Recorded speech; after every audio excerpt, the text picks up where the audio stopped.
Okay, hey there, it's David. Welcome to my kitchen. It's Saturday, and I've been doing the Betty Crocker Julia Child thing today. Let me show you what's been going on here at the Robertson kitchen. So this is my first ever meatloaf.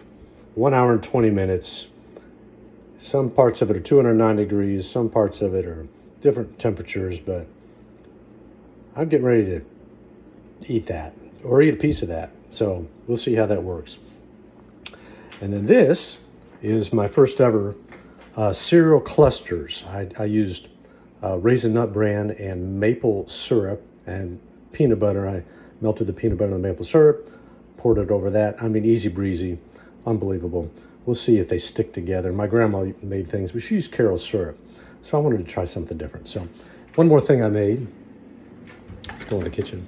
In the refrigerator here, these are cooling right here. These are homemade granola bars with chia seeds, flax seeds, sunflower seeds, slivered almonds, five cups of Quaker old-fashioned oats, and all kinds of goodness melted in there with a stick of butter and some other stuff. I don't know what all's in there.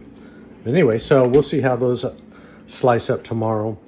Got my dishes clean here, and now I know how some of you ladies, you don't even want to sit down and eat until the kitchen's clean. I don't know.